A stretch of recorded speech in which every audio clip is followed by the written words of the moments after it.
আর এই কথা তার স্ত্রী অবশ্যই সেই সেনাপতিকে বলছেন, আর সেই সেনাপতি কাকে বলছেন? সেই রাজাকে গিয়ে বলছেন যে আমার বাড়িতে যে এক বালিকা আছে তিনি এই কথা বলতেছেন। তখন কি করলেন? রাজা তাকে বললেন যে ঠিক আছে, তাহলে তুমি সেখানে যাও। আর সে একটা পত্র লিখে দিলেন সেই ইসরায়েলের রাজার কাছে। আর পত্রে লেখা ছিল যে আমি আমার দাসকে পাঠালাম, তুমি এই ব্যক্তিকে কুষ্ঠ থেকে উদ্ধার করো। তো রাজার তো ক্ষমতা ছিল না এই কুষ্ঠ থেকে তাকে উদ্ধার করার জন্য। তখন তিনি বললেন যে মনে হয় এই অরমরাজ সূত্র অন্বেষণ করতেছে বা আমাকে যুদ্ধে জড়ানোর একটা ফন্দি আটতেছে। কেননা বাসাই তো আর কি মারার জন্য এর কর্তৃত্ব তো আমার নাই, আমি তো তাকে সুস্থ করতে পারি না। এই কথা বলে তিনি তার নিজের কাপড় চোপড় ছিঁড়ে ফেলছেন এবং অনেক রাগারাগি করছেন। এই কথা কোথায় গেছে? সেই ইলিশায়ের কাছে। তখন ইলিশাই বললেন যে ঠিক আছে, আপনি ওই ব্যক্তিকে আমার কাছে পাঠিয়ে দেন, আমি তাকে সুস্থ করবো এবং সে যেন জানতে পারে যে ইসরায়েলে একজন ভাববাদী আছেন। এই কথা বলে পাঠানোর সঙ্গে সঙ্গে সে আবার ফিরে গেলেন ইলিশায়ের কাছে।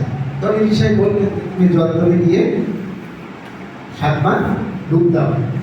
কি বলেছিলেন? 7 বার ডুব দাও।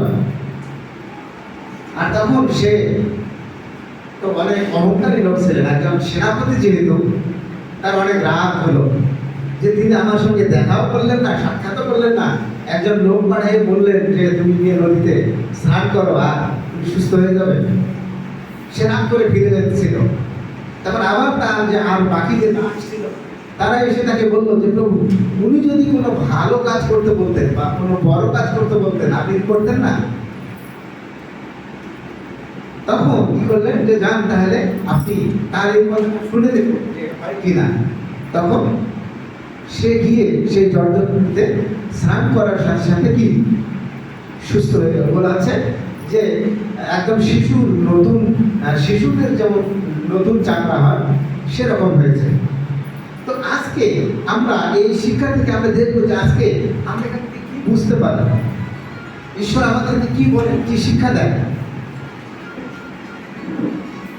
এটা সাধারণ কোনো ঘটনা নয়। যদি সাধারণ ঘটনা হইতো তাহলে এটা আজকে আমরা এটা পড়তাম না বা আজকে এটা বাইবেলে থাকতো না। আমরা দেখি যে কাজের মেয়ে ছিল, সে কি ছিল? একজন ছোট বাচ্চা। তাকে কি হিসেবে ধরে নিয়ে গেছে? দাসী, কাজ করার জন্য, বাড়িতে কাজ করার জন্য দাসী হিসেবে ধরে নিয়ে গেছে। কিন্তু সে কি বলতেছে যে আমার প্রভু তার মালিকের প্রতি ভক্তি ছিল এবং ঈশ্বরের প্রতিও তার ভক্তি ছিল। সে বলল যে আমার প্রভু যদি সেই ভাববাদের কাছে যাইতো, ইসরায়েলে যদি যাইতো, তাহলে সে সুস্থ হইতো। সে জানে, তার কথা জানে, সে ইলিশায়ের কথা জানে যে ইলিশায়ের কাছে গেলে যে কোনো রোগী সুস্থ হয়ে যাবে। তার এই বিশ্বাস ছিল, সে জানতো ভালো করে।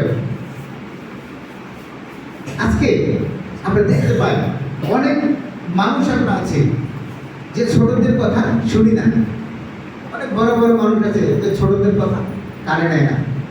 ও ছোট মানুষ, ও কি বলছে, ও কি বোঝে।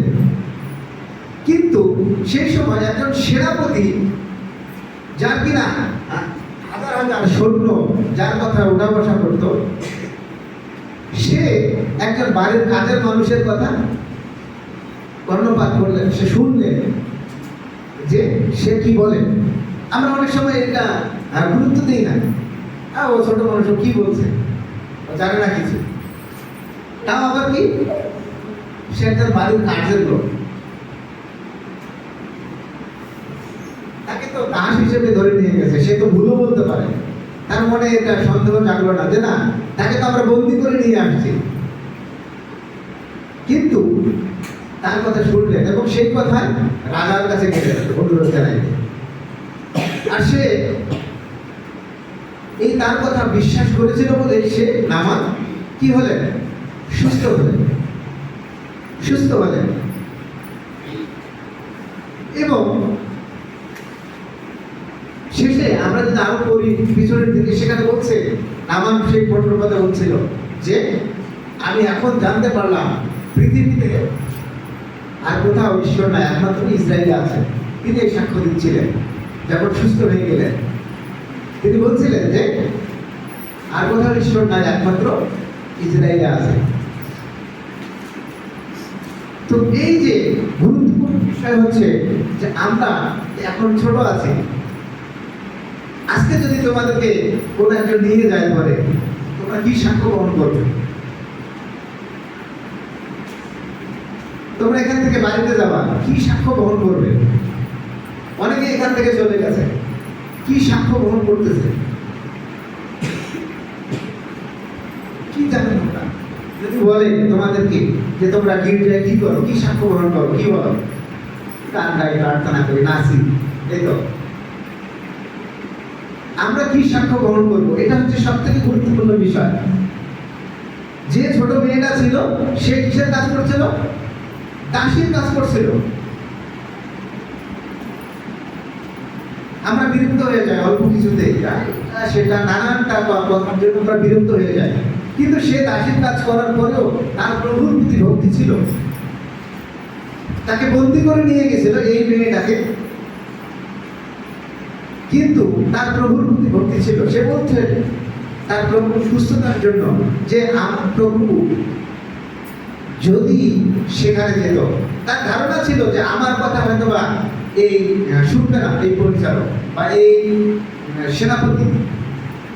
সে বিনয়ের সঙ্গে বলছিল তার কাছে, তার স্ত্রীর কাছে, যে যদি আমার প্রভু সেই ভাববাদের কাছে যাইতো ইসরায়েলে, তাহলে সে সুস্থ হয়ে যেত।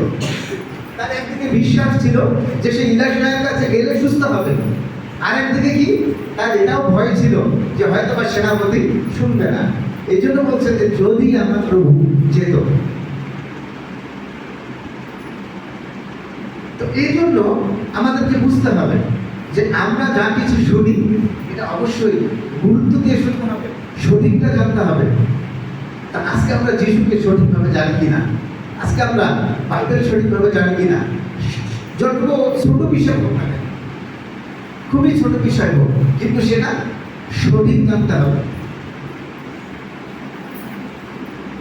সে সেখানে বাড়ির কাজ করতে করতে সে তার প্রভু বিরক্ত হয়নি। ওই রাজা, ওই সেনাপতির বাড়িতে যখন কাজ করছিল সে বিরক্ত হয়নি। তার ওই মালিকের প্রতি সে তিক্ততা বোধ করেনি।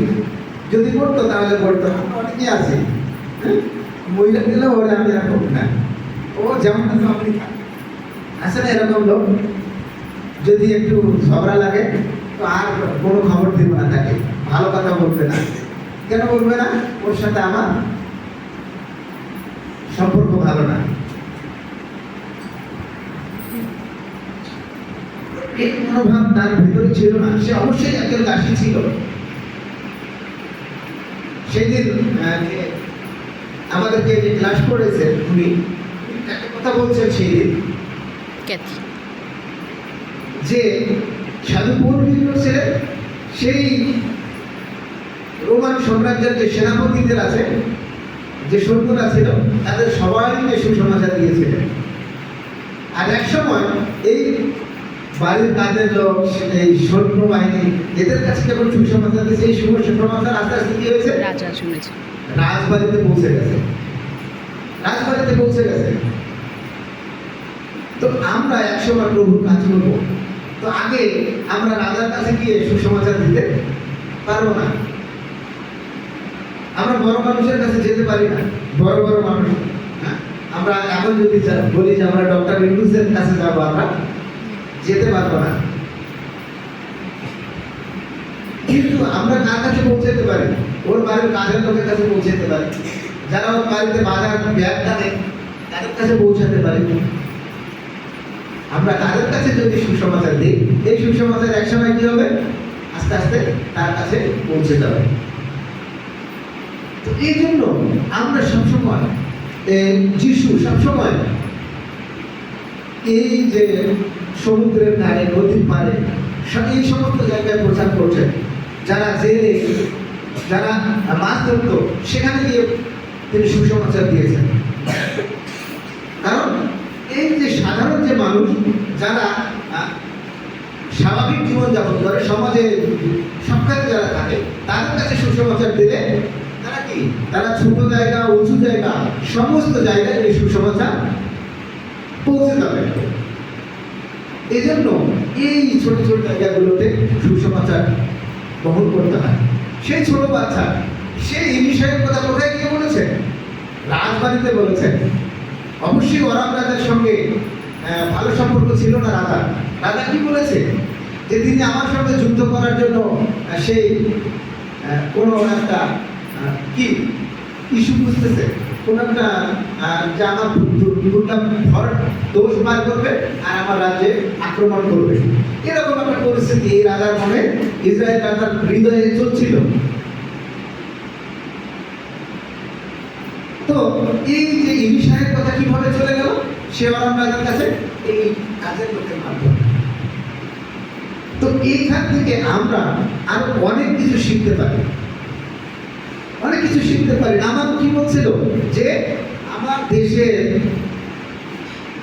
সেই আরো ভালো ভালো নদী কি নাই যে আমি সেখানে ডুবিয়ে সুস্থ হতে পারি?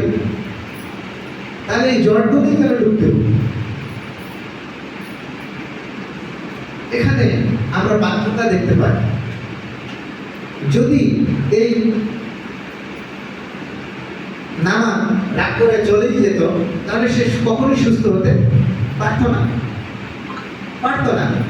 কিন্তু সে যখন ফিরে এসে জর্ডানে ডুব দিলেন, যখন বিষয়ের কথায় সে যখন বিশ্বাস করলেন, তখন বাধ্য হলে, তখন সে সুস্থ হয়ে গেলেন।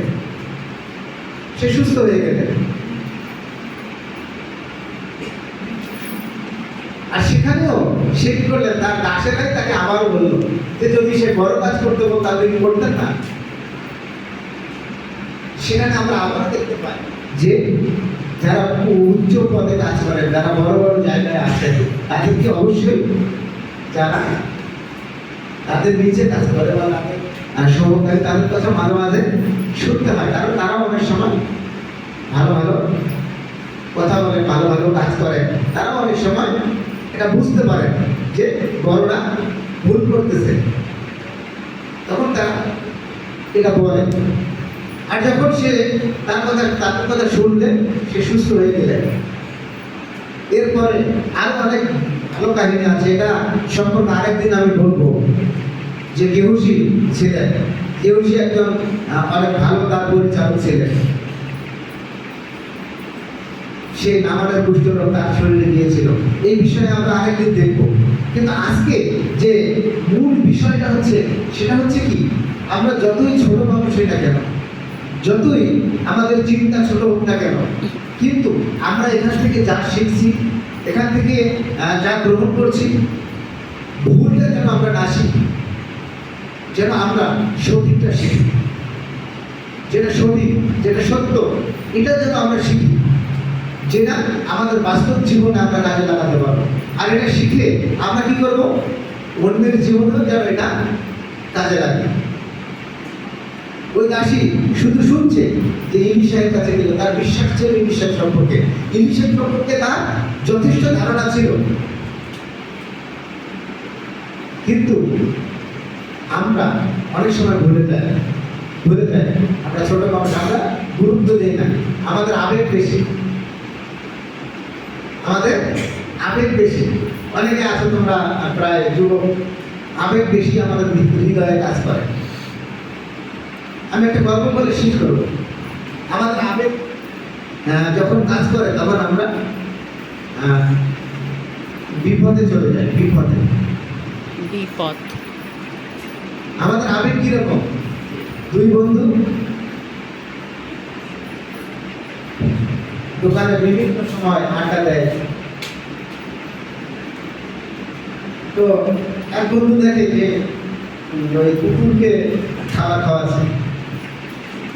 কুকুরকে খাবার খাওয়ানো তো ভালো জিনিস, তাই না? একটা কুকুর সে খাবার খাওয়াচ্ছে।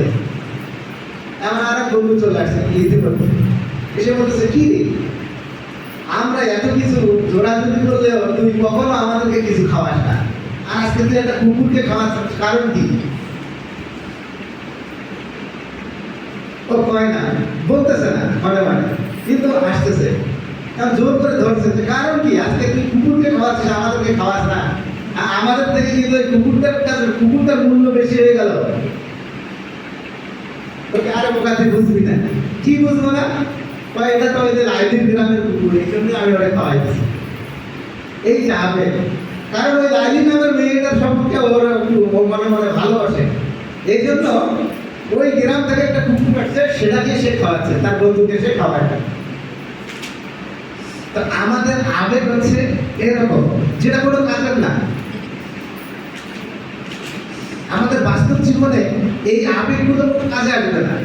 আমাদের আবেগ যদি এই থাকে, তো সঠিক পথে কাজে লাগাতে হবে, সঠিক পথে কাজে লাগাতে হবে। কারণ আবেগ অবশ্যই প্রতিটা মানুষের ভিতরে আছে, আবেগ ছাড়া কখনো চলবে না। কিন্তু আবেগটা সঠিক জায়গায় সঠিক সময় এটা কাজে লাগাতে হবে। আবেগ দিয়ে জীবন চলে না, কিন্তু আবেগ আমাদেরকে নতুন নতুন করতে শেখায়। আবেগ আমাদেরকে কি উপরে উঠতে শেখায়, এটা সঠিকভাবে কাজে লাগাতে হবে। তো তাই আসুন আমরা মস্তক অবনত করি, আমরা প্রার্থনা করি যেন আমরা সেই নামানের বাড়িতে যে কাজের মেয়ে ছিল, যে ঈশ্বরের লোক সম্পর্কে জানতো, আমরা যেন তার মতো জানতে পারি আমরা কোথায় কোন কাজ করব, ঈশ্বর আমাদের জন্য কোন কাজ ঠিক করে রেখেছে আমরা জানি না। আমরা তার বাড়িতে চাষের কাজ করব, না ওই গার্মেন্টসের কাজ করব, না জমিতে হাল চাষ করবো, না তোমরা ওই পাহাড়ে জমি চাষ করবে, আমরা জানি না। কেউ কোনো অফিসে কাজ করবে, না কোনো কেউ সরকারি চাকরি করবে, আমরা জানি না। কিন্তু আমরা এখানে যতদিন আছি, যত সময় আছি, আমরা যতটুকু জানবো সত্য জেনে আমরা যেন আমাদের বাস্তব জীবনে সেটা কাজে লাগাতে পারি। যদি আমরা এইটা বাস্তব জীবনে কাজে লাগাতে পারি, তাহলেই আমাদের জীবন সার্থক হবে।